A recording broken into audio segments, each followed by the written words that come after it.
Ya, bismillahirrahmanirrahim. Assalamualaikum warahmatullahi wabarakatuh. Waalaikumsalam warahmatullahi wabarakatuh. Alhamdulillah alladzi faddala bani Adam bil ilmi wal amali ala jami'il alam, wassalatu wassalam ala sayyidina Muhammad sayyidil arabi wal ajam wa ala alihi wa ashabihi ya nabi'al ulumi wal hikam. Allahumma ya muallima Adam wa Ibrahim, allimna ilma ma yanfa'una wanfa'na bima 'allamtana wa zidna faham.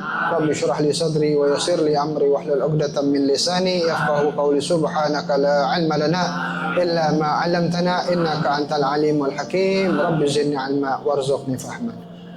Amma ba'du, alhamdulillah berkumpul kembali kita untuk mempelajari sirah nabawiyah, yakni kisah perjalanan sejarah harum kehidupan Hadratur Rasul sallallahu alaihi wasallam dalam menyebarkan ajaran agama Islam yang dibantu oleh para sahabat Nabi sallallahu alaihi wasallam radhiyallahu taala anhum majma'in.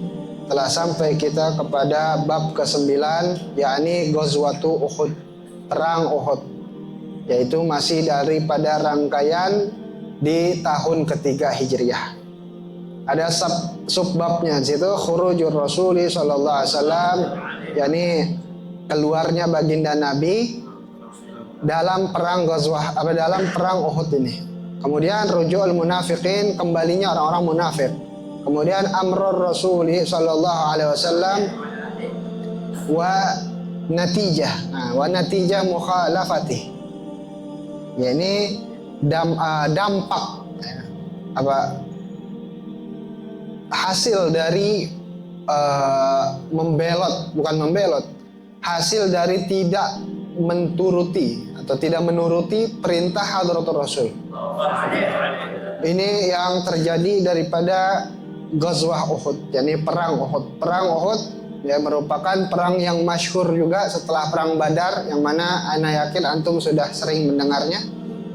Namun ada sebagian sejarah-sejarah yang mungkin kita bisa mengambil pelajaran, ya, maka kita ulang-ulang kembali bagi yang sudah pernah mendengar, dan bagi yang belum, mudah-mudahan membawa manfaat, menambahkan kecintaan kepada Hadratur Rasul sallallahu alaihi wasallam yang bertambah-tambah. Nah, kita mulai yang pertama, kharajat Quraisyun li muharabatil muslimin.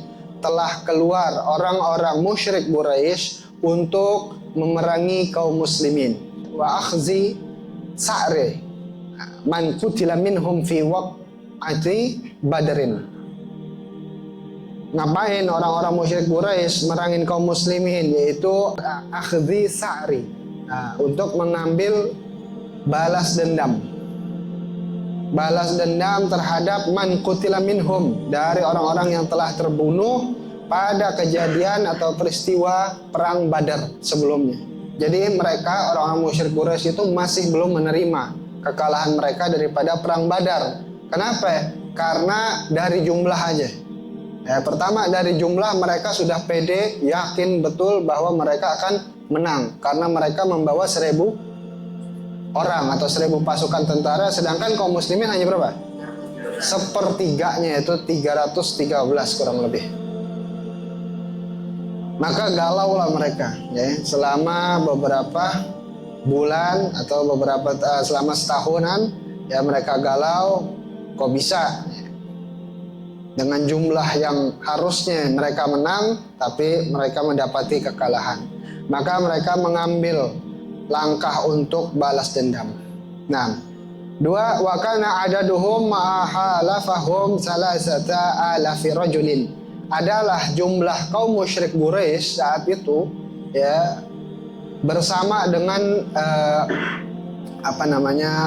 kalau kita bilang bala bantuannya. Halafa ini bisa juga dibilang koalisi. Jadi kaum musyrik Quraisy ngajak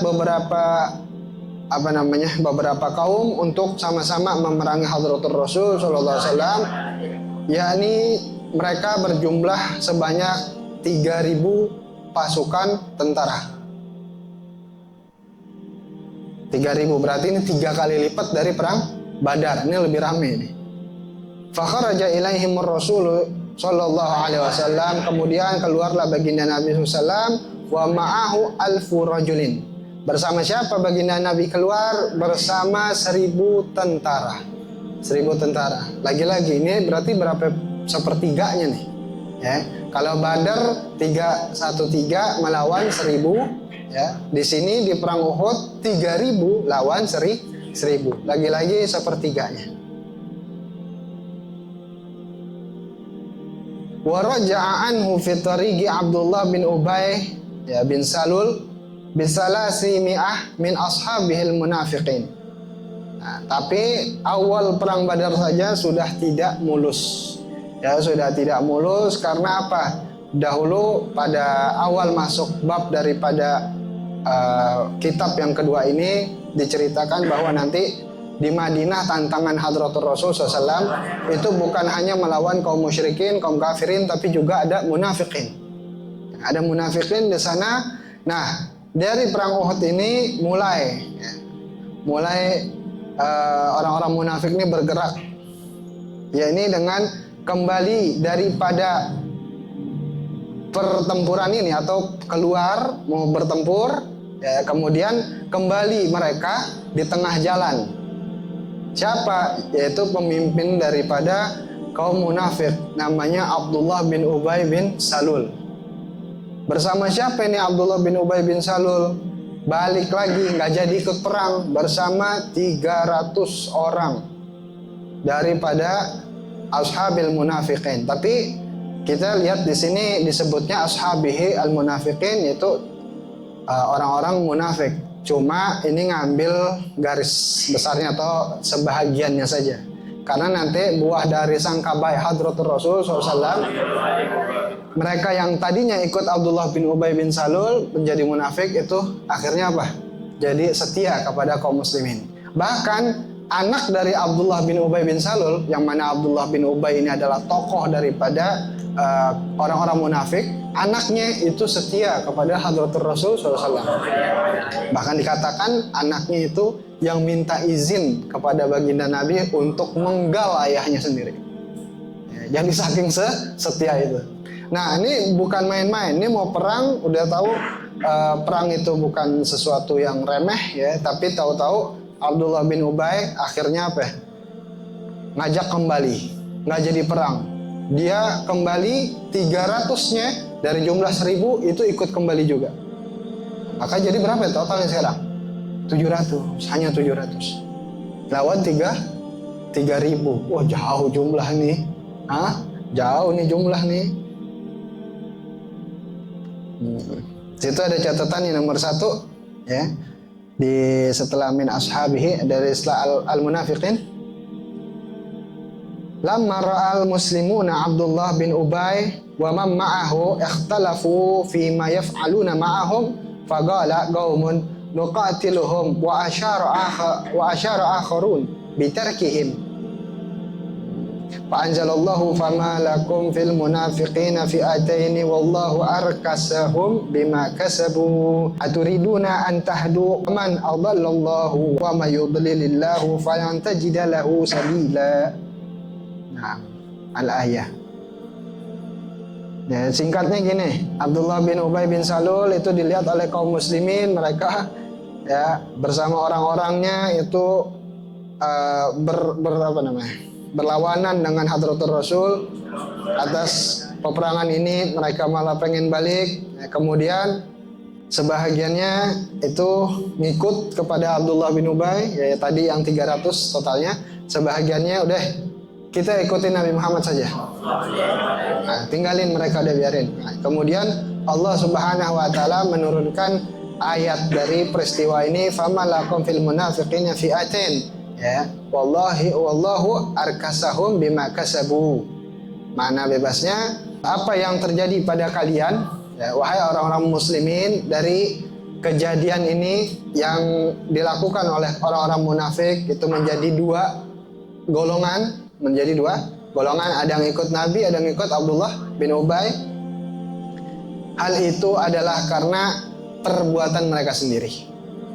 Ya, terjadinya dua golongan itu adalah karena perbuatan mereka sendiri. Jadi memang karena perbuatan mereka akhirnya Allah Ta'ala jauhkan hatinya dari ikut berperang bersama Nabi Muhammad. Ngerti nggak maksudnya? Ya, jadi karena rasa udah mungkin kalau mereka benar-benar ikut Hadratul Rasul, nggak akan milih ikut Abdullah bin Ubay. Ya itu udah mereka milih jadi dua golongan, itu karena ulah mereka sendiri sudah. Adapun yang mereka ikut Nabi Muhammad SAW, mereka akan tetap di jalur yang benar. Aturiduna antahdu man adallallah. Apakah kalian milih atau hendak dibimbing atau malah disesatkan oleh Allah? Dan ketahui wa mayudlilillahu falan tajida lahu sabila. Barang siapa yang disesatkan oleh Allah, maka tidak akan dia mendapati jalan keselamatan sedikit pun. Itu maksudnya adalah peringatan keras dari Allah Subhanahu wa taala. Dan sudah nggak usah jadi ikut kehasut sama yang pergi. Nggak usah ikut hasut sama yang pergi. Tetepin diri ente kepada diri Hadratul Rasul SAW, ikut setia untuk berperang, nanti di sana akan mendapati petunjuk dari Allah Subhanahu wa taala. Lanjutannya, walamma wasala Rasul sallallahu alaihi wasallam Jabal Uhud, tatkala Hadratul Rasul SAW bersama para sahabat nyampe di Bukit Uhud. Jadi dikata Uhud ini adalah satu nama bukit atau gunung. Amara khamsina rajulan minar rummah bitahassun fil jabal. Nyampe di Uhud, Nabi SAW memerintahkan kepada 50 orang tentara atau 50 sahabat untuk apa? Untuk menjadi benteng. Yang sahabat ini adalah mereka para pemanah. Kalau sebelumnya dibagi jadi 3 baris, yang depan tombak, ini di Badar Sebelumnya di Badar itu 3 baris formasinya, pemegang tombak di depan sebagai benteng, kemudian di tengah pemanah, dan di paling belakang adalah pasukan infanteri penyerbu. Kalau di sini strategi Rasul Sallallahu Alaihi Wasallam, para pemanah adalah sebagai benteng. Para pemanah di mana? Di Jabal, di atas bukit. Jadi setiap perang, kita kesamping dulu. Setiap perangnya Hadratul Rasul SAW, itu Rasulullah selalu munajat sama Allah Ta'ala malamnya. Misal perang pagi, malamnya tuh Nabi selalu mohon kemenangan. Sampai-sampai dalam riwayat Sayyidina Abu Bakar radhiyallahu ta'ala anhu itu nanya, ya Rasulullah, udah gitu, maksudnya kenapa engkau sampai seminta ini sama Allah Ta'ala? Pasti engkau akan diberi kemenangan. Jadi kesungguhan Nabi itu nggak langsung pede gimana? Pasti dikasih kemenangan, tapi nggak langsung ngajarin kepada kita bahwa jangan ngerasa mampu sendirian. Ada Allah Subhanahu wa taala. Meskipun ente tahu ini bakal terjadi, cita-cita ente bakal sampai, tetap Allah Ta'ala yang berkehendak. Supaya terjaga. Apa yang kita cita-citakan itu terjaga mulus. Karena bisa aja kita udah hati-hati, tapi orang sekitar kita yang nggak hati-hati. Nah, wa qala lahum, di sana Rasulullah SAW memberi pesan kepada para pemanah, yakni 50 pemanah tadi yang ada di atas jabal, di atas gunung. La tatrakul jabal sawa'un intasarna am kusirna. Jangan kalian tinggalkan gunung atau tinggalkan posisi kalian di gunung ini, di bukit ini. Baik kita diberi pertolongan oleh Allah Ta'ala, artinya kita dimenangkan oleh Allah Ta'ala, au kusirna, atau kita bercerai-berai. Pokoknya jangan pernah tinggalin bukit ini. Mau menang, mau kita kelihatannya kabur, jangan pernah tinggalin gunung ini. Posisi kalian jangan pernah tinggalin. Summa badal qital bainal fariqain. Kemudian singkatnya terjadilah peperangan di antara dua belah pihak, yakni kaum muslimin dan kaum musyrik Quraisy. Singkatnya di sini fanhazamal musyrikun, maka kalahlah kaum musyrikin saat itu. Kalah udah kalah nih. Pertama nih udah kalah. Di situ ada catatan nomor 2, lamma ra'a ar-rummah in hazamal musyrikin tatkala para pemanah memperhatikan atau melihat bahwa orang-orang musyrik sudah kabur, ini kan udah kabur nih, berarti kaum muslimin udah menang. Dilihat kabur nih, para pemanah di atas bukit ngeliat udah kalah nih,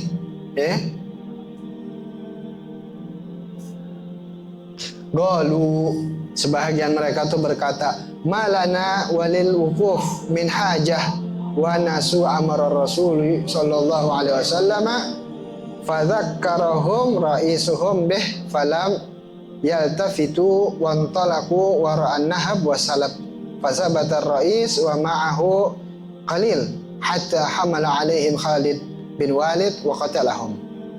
Singkatnya, ketika para pemanah udah di atas bukit ngeliat kaum musyrikin kabur semuanya, sebahagian mereka malah ngomong gini, ngapain kita di atas lagi? Ngapain kita di atas lagi? Tuh mereka orang-orang musyrik sudah kabur. Maka ada yang namanya ghanimah. Nahab wasalab di sini adalah rampasan perang atau ghanimah. Udah ayo kita ikut ke bawah, selesai sudah di perang, kita ambil aja tuh apa nih, harta rampasan perang. Udah kita turun aja, ngapain di sini? Mau ngapain lagi, orang udah selesai nih perang. Padahal pesan Nabi apa? Jangan pernah tuh turun, menang atau kita yang kalah atau kita yang berpencar. Singkatnya, mereka lupa dengan perintah Hadratur Rasul Sallallahu Alaihi Wasallam. Di situ makanya Nabi itu kalau udah perintahin sesuatu berarti apa? Jangan ditanya ibaratnya. Itu baginda tuh kalau udah perintahin berarti nggak sembarang. Nabi tahu kejadiannya seperti apa. Hanya kan itu kembali kepada kita tadi. Makanya munajat Nabi adalah bukan untuk Nabi, karena Nabi udah pasti selamat. Sallu ala Nabi. Yakin ente Nabi nggak selamat? Mustahil. Nabi Muhammad pasti selamat. Pasti selamat. Kan yang diurus kita nih. Nabi bawa ini semua buat siapa? Buat kita, demi Islam kita sampai nih di Menteng Jaya. Kalau bukan karena Islam, kita nggak tahu bagaimana berakhlak yang baik sama tetangga, bagaimana beradab sama orang tua, bagaimana bergaul sama kawan, dan seterusnya. Itu kan ada dalam ajaran Islam itu akhlak daripada Hadratur Rasul SAW, yang beliau adalah sebaik-baik suri tauladan. Nah, balik lagi, mereka lupa. Nabi udah bilang jangan turun. Begitu mereka turun, sebahagian diingatkan oleh pimpinan daripada para pemanah. Ingat kalian, jangan ada yang turun. Ngapain boleh turun? Tapi akhirnya tidak didengarkan. Dan ternyata begitu sebahagian turun, di atas tersisa hanya sedikit. Di atas bukit tersisa hanya sedikit. Dan saat itu dilihat oleh pasukan musuh yang saat itu dipimpin oleh Sayyidina Khalid bin Walid. Hanya Sayyidina Khalid bin Walid saat ini belum masuk Islam.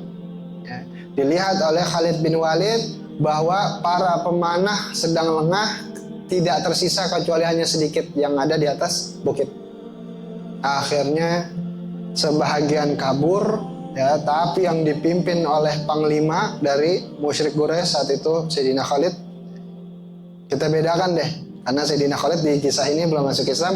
Khalid saat itu muterin bukit, sehingga begitu muterin bukit, kaum muslimin kaget dengan pasukan dari Khalid bin Walid yang ada dari belakang mereka. Tiba-tiba sebagian yang mereka lihat lagi kabur tahu bahwa pasukan Khalid bin Walid ada di belakang, balik lagi pukul mundur. Akhirnya kaum muslimin terjepit. Pemanah di atas kosong.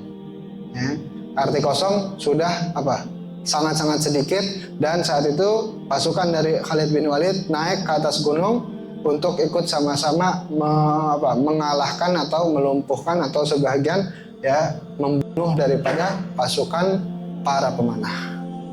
Akhirnya dari situlah terjadi chaos yang sangat dahsyat. Nomor 5-nya, wa kada nasru yakunu lil muslimin, hampir-hampir pertolongan Allah Subhanahu wa taala atau kemenangan terjadi. Hampir kemenangan itu terjadi untuk kaum muslimin laula, kalau bukan karena annal mutahassinin khalafu amra Rasul sallallahu alaihi wasallam.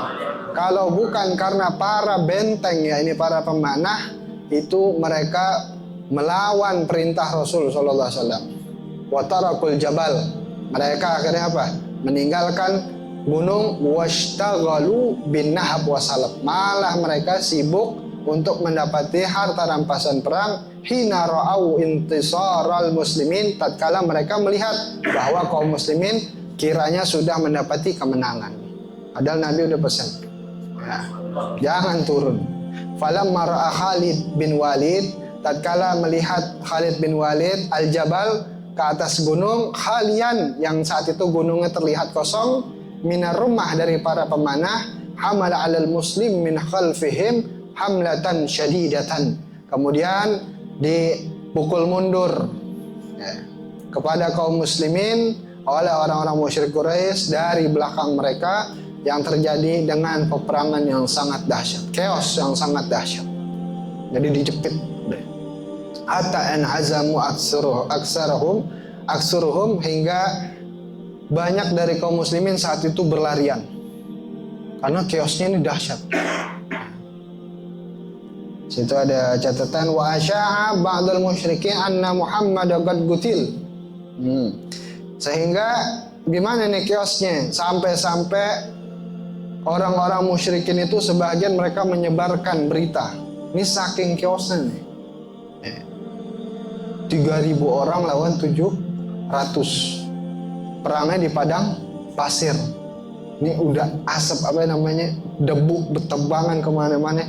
Sehingga di sana sebagian musyrikin itu menyebarkan berita, teriak mereka, anna Muhammad qad qutil, bahwa Nabi Muhammad telah terbunuh. Muhammad telah terbunuh. Kata siapa ini?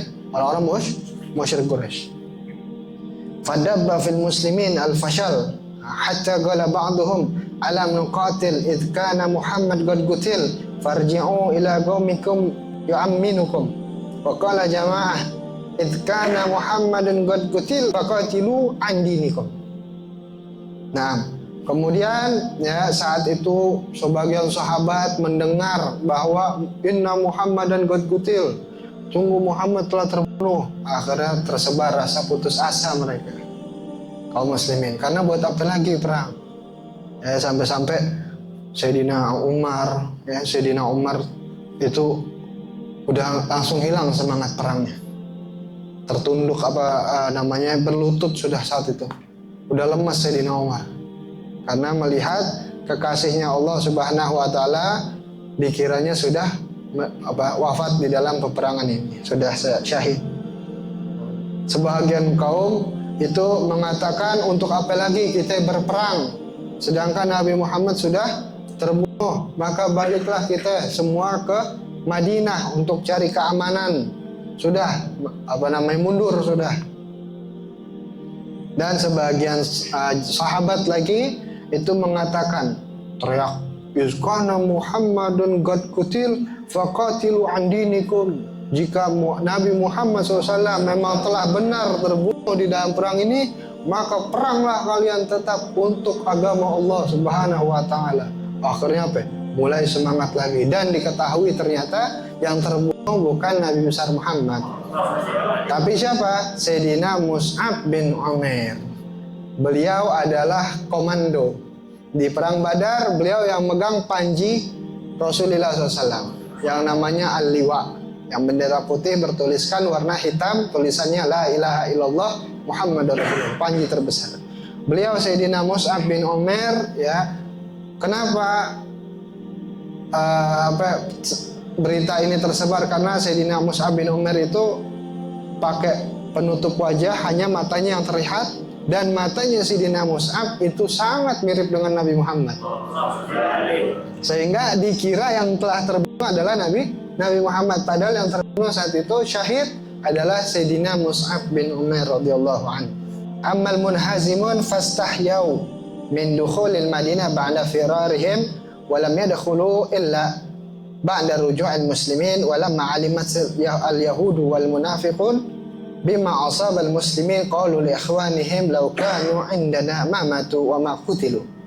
Nah, begitu sebahagian kaum muslimin saat itu yang melarikan diri karena chaos telah terjadi, mereka merasa pengen balik, tapi di tengah jalan ya, sebelum masuk Madinah mereka ngerasa masa kita ninggalin perang gitu ya. Akhirnya mereka malu untuk masuk ke dalam Madinah.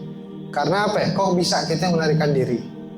Nah, tapi mereka nggak jadi benar-benar masuk ke dalam Madinah kecuali nunggu yang perang itu telah selesai.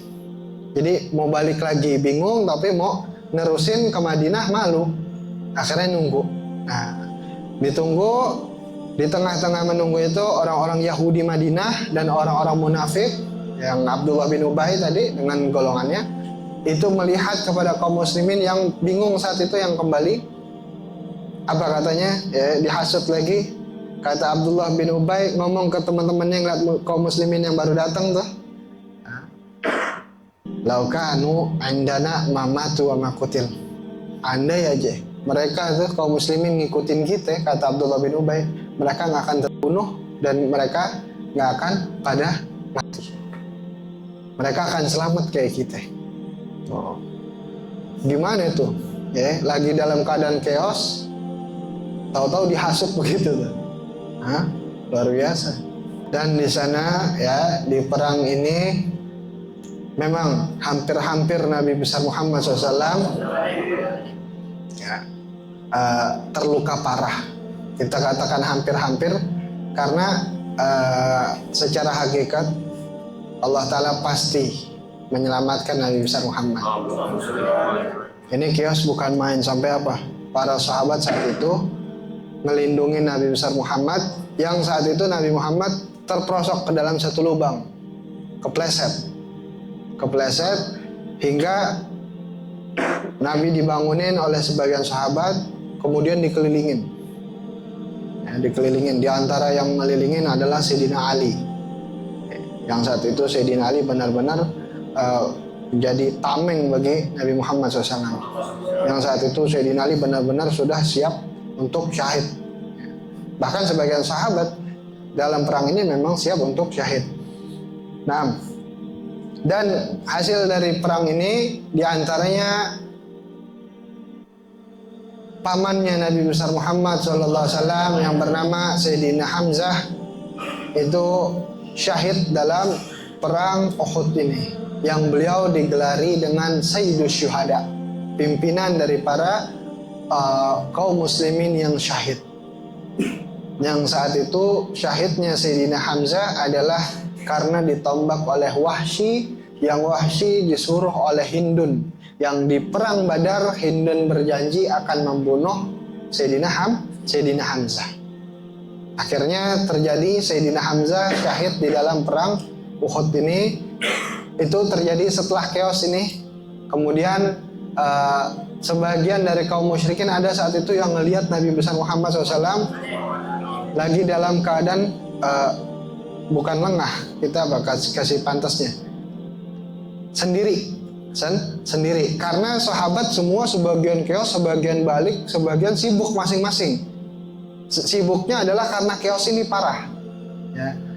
Kemudian ada musyrik yang melihat Nabi Muhammad, baginya adalah kesempatan dia naik kuda, kemudian pengen nombak Nabi Muhammad. Entah pengen nombak atau pengen nebas. Pokoknya dengan senjata saat itu. Akhirnya Hadratul Rasul SAW menangkis, ya, ini lihat, menangkis saking takutnya orang musyrik ini, ya satu orang musyrik ini, anda lupa namanya. Dia apa?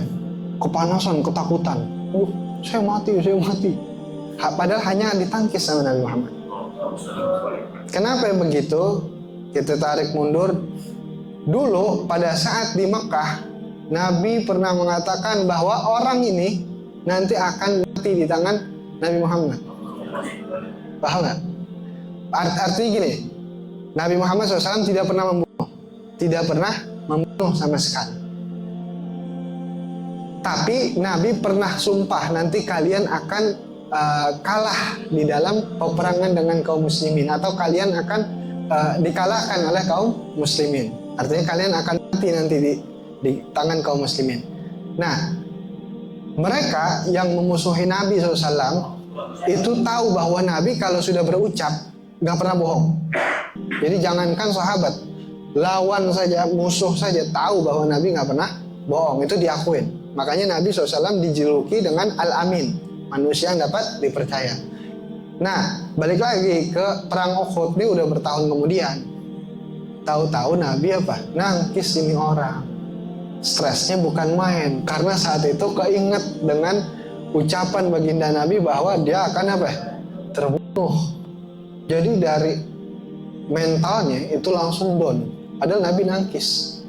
Perlu antum ketahui, semua perang Nabi nggak pernah bunuh. Shallu ala Nabi. Karena Nabi diutus rahmatan lil alamin. Tapi karena saking stresnya, tadinya nih sahabat, ini musyrik tadinya nggak mau ikut perang. Tadinya nggak mau ikut perang. Ngomong sama istrinya, bang jangan deh bang. Ingat gak Muhammad kan dulu pernah bilang nanti bakal kebun nanti di perang. Gak usah ikut dah. Karena ente ngaji masuk angin mati. Oh jangan dah, hujan-hujan lagi.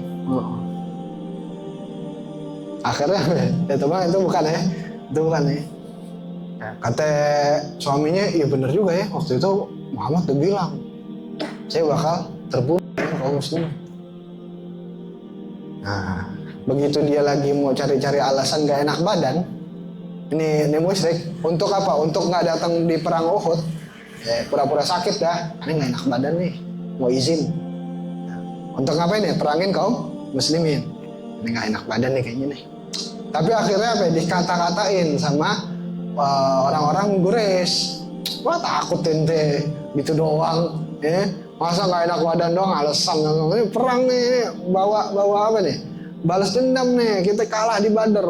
Udah ikut ayo, cemen ente, gitu-gituin. Akhirnya nih orang ikut juga. Nah, begitulah kejadiannya. Tadinya dia sudah ragu, mentalnya memang sudah down karena tahu Nabi kalau sudah berucap pasti benar.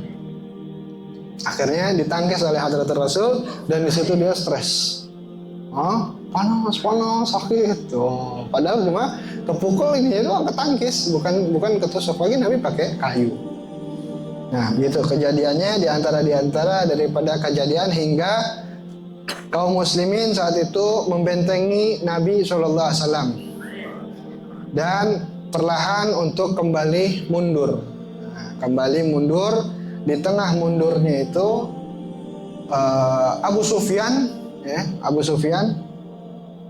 itu berkata, kata Abu Sufyan, hai kaum muslimin, hari ini adalah pembalasan daripada hari Badar.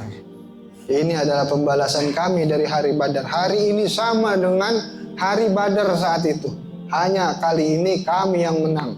Terus dijawab oleh Nabi Muhammad SAW, hari ini tidak sama. Ini tidak sama dengan Badar. Yang mati di antara kami, mereka mati syahid, balasannya surga dari Allah Subhanahu wa taala. Sedangkan yang mati dari kalian itu mati dalam keadaan kufur, dalam keadaan musyrik, maka mati kalian adalah mati di dalam neraka. Sehingga dibedakan oleh Nabi dengan jelas. Nah, jadi di sini ada tambahan akhir catatannya, wa inna fi hadhil ghazwa la darsan muhimma, di catatan yang bawah tuh paragraf keduanya. Dan sungguh di dalam peperangan ini benar-benar terdapat pelajaran yang amat penting, yu'allimuna natijah mukhalafatir Rasul sallallahu alaihi wasallam, yang mengajarkan kita bagaimana hasil daripada melanggar perintah Hadratul Rasul sallallahu alaihi wasallam, yaitu chaosnya luar biasa. Waliyauzubillah min zalik, nasallallahu salam wal afiyah. itu di alam dunia, itu di alam dunia, itu dalam keadaan perang. Bagaimana kalau di akhirat nanti? Ya. Bagaimana kalau di akhirat nanti? Kalau perang mungkin ente masih bisa kabur, tapi kalau walaupun kabur dalam perang itu dosa besar, tapi kalau di akhirat mau kabur kemana? Jadi dari ini adalah pelajaran yang amat penting, bagaimana orang yang tidak mengikuti perintah Hadratur Rasul hingga terlebih urusannya kepada dunia. Bukan dunia nggak boleh, tapi nanti ada masanya. Ini kan keadaannya apa? Nabi perintahin jangan turun, tapi dia maunya apa? Buru-buru untuk ngambil harta rampasan perang. Itu efeknya, itu akibatnya. Wallahu a'lam bissawab. Mudah-mudahan sedikitnya bermanfaat. Insyaallah kita lanjutkan minggu depan. Wa bisirril Fatihah. A'udzubillahi minasyaitonir rajim. Bismillahirrahmanirrahim. Alhamdulillahirabbil alamin.